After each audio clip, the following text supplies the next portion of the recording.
But I have a story about the waning power of the establishment Yes. and an erupting scandal over at everyone's favorite network, CNN.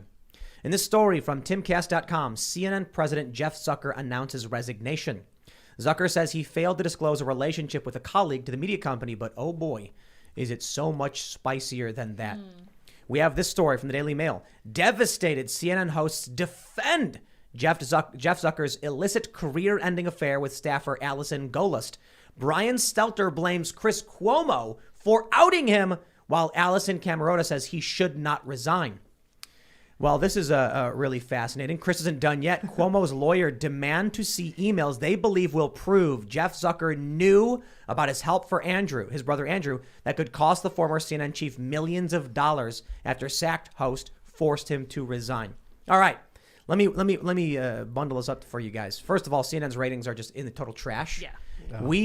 So the Tim Pool Timcast podcasts get more viewership than CNN does by like 2 or 3 times. That's how bad CNN's doing.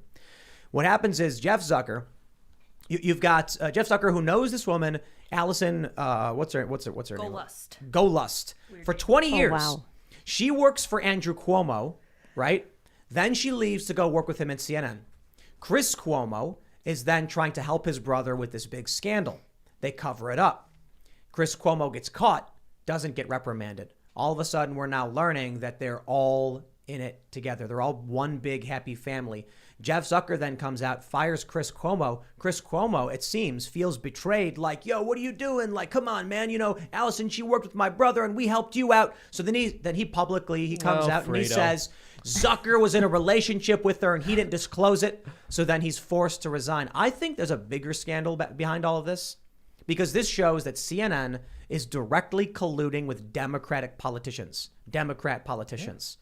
So I think there's more to it than just this, and we're just getting the tip of the iceberg on this one. But CNN imploding in real time, from their top hosts to the president of their company to the connections they have with Democratic establishment, all being exposed. Let that be a good day for all of you to see the eruption in front of your very eyes. If CNN was a prime vector for Russiagate misinformation, for Ukraine-gate misinformation, and Kavanaugh and all that stuff, and defense of BLM rioting and all that stuff. Not only does nobody watch them anymore, but they can't even keep the ship together. It's sinking, baby. That's beautiful. I'm curious. So how many views do they get? So I looked up. This is totally independent of these stories. I looked up their ratings.